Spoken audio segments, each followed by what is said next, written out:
Bonjour à toutes et à tous, bienvenue sur Grand Lille TV, votre chaîne d'information régionale en images en continu en ce jeudi 18 avril. D'abord vos prévisions météo.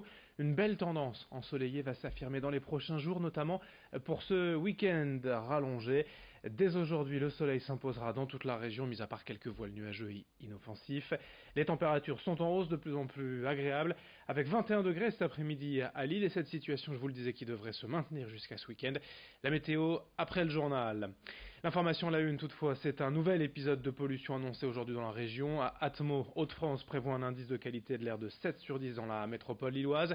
Et vu les conditions météo prévues, la situation pourrait bien perdurer plusieurs jours. Par conséquent, la préfecture réactive aujourd'hui la circulation différenciée à Lille et dans 12 communes alentours. Je vous rappelle que seules les vignettes disposant d'une vignette critère 0, 1, 2, 3 peuvent circuler.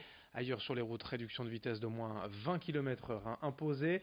Dans la métropole lilloise, toujours, le pass environnement est reconduit aujourd'hui pour le prix d'un simple ticket. Il permet de voyager en illimité sur le réseau Ilevia. Et puis comme toujours, nous vous conseillons aux personnes fragiles et sensibles d'éviter les activités physiques aujourd'hui. À propos de pollution, toujours la phrase du jour en partenariat avec le quotidien gratuit CNews. Elle est signée du porte-parole d'Europe Écologie Les Verts dans le Nord-Pas-de-Calais, Jérémy Crépel.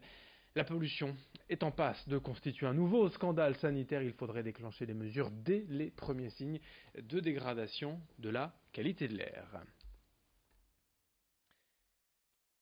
Dans l'actualité dans cette édition, on enchaîne puisque l'on parle de santé avec un débat qui déchire la médecine depuis des années, l'homéopathie et surtout son remboursement par la sécurité sociale.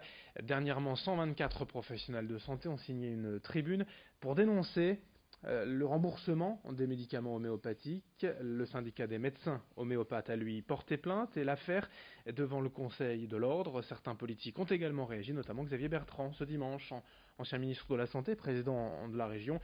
Il a exprimé son soutien à l'homéopathie. Une prise de position qui n'a pas plu à Mathieu Calafiore, médecin à Wattrelos et l'un des 124 signataires de la tribune. Vincent Vieillard est allé le rencontrer. Voir Xavier Bertrand qui demande que l'homéopathie soit remboursée, ça me choque un peu. Déjà parce que c'est basé sur aucune considération scientifique. C'est uniquement une déclaration politique qui sous-tend peut-être d'autres choses auxquelles je n'ai pas accès, mais en tout cas d'un point de vue scientifique pur, il n'y a aucune raison de faire cette déclaration. L'homéopathie, ça n'a pas fait sa preuve scientifique au-delà d'un effet placebo. Toutes les études le montrent, y compris l'étude EPI3 qui est mise en avant par les homéopathes. Donc que les patients continuent à le prendre, pourquoi pas, mais ça n'a pas à être remboursé par la solidarité nationale. Aujourd'hui, le remboursement de l'homéopathie est donc remis en question. La haute autorité de santé a été saisie par le ministère de la Santé afin d'évaluer le bien fondé du remboursement de ces médicaments. Et évidemment, pour les spécialistes de l'homéopathie, le remboursement est primordial car c'est une médecine selon eux complémentaire et efficace. On écoute un homéopathe à Lille au micro d'Alicia Sanfilippo.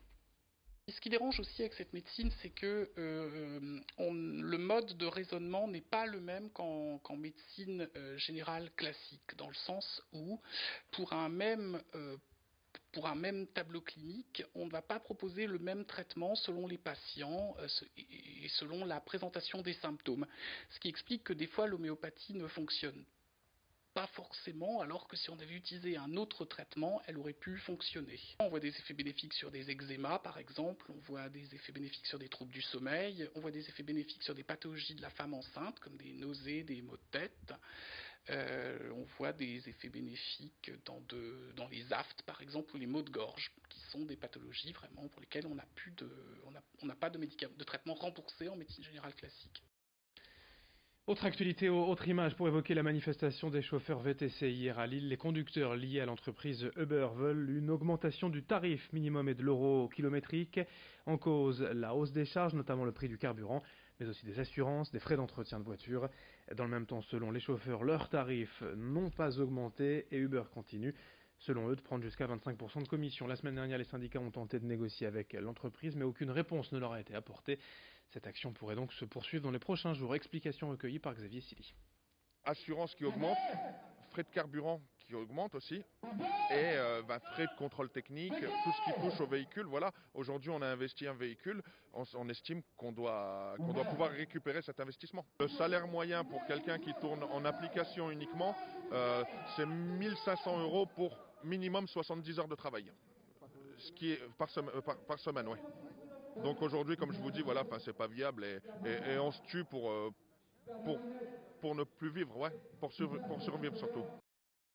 Nous avons joint hier la direction de Uber, ils nous ont transmis un mail de réponse. Les chauffeurs sont nos partenaires, notre priorité. Nous continuons à mettre en œuvre les moyens importants pour mieux les écouter, toujours mieux les accompagner. Nous sommes ouverts au dialogue et nous sommes engagés à continuer à réfléchir aux solutions les plus efficaces pour soutenir leur activité. Fin de citation et affaire à suivre. Autre sujet, comment profiter de la vie estudiantine lilloise lorsque l'on vit et étudie à Roubaix?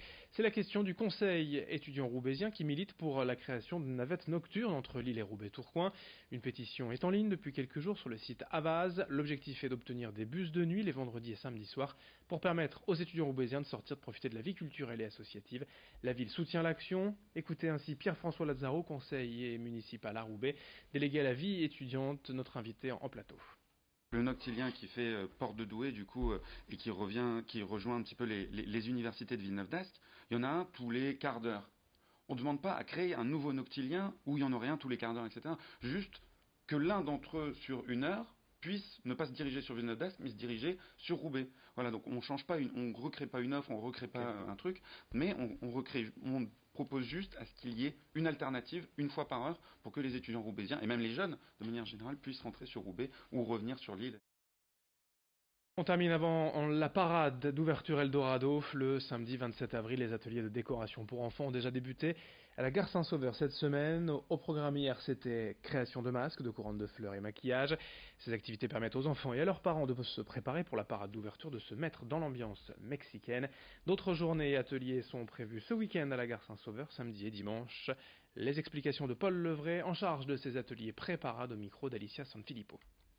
On a donné rendez-vous également à Gare Saint-Sauveur depuis la semaine dernière pour que les gens puissent préparer vraiment leur costume pour la fête d'ouverture, faire des petites couronnes de fleurs, des petits masques mexicains qu'ils peuvent ramener le jour J, du maquillage pour les enfants. Donc il y en a vraiment pour tout le monde et c'est pas que les enfants, d'ailleurs les adultes aussi sont invités à nous rejoindre. On trouvait que c'était bien de pouvoir associer tous les Lillois et tous les gens qui le souhaitent à cette fête d'ouverture et donner envie aux gens d'accueillir ce thème qu'est Eldorado, qu'est le Mexique pour être parmi nous le 27 avril dès 19h.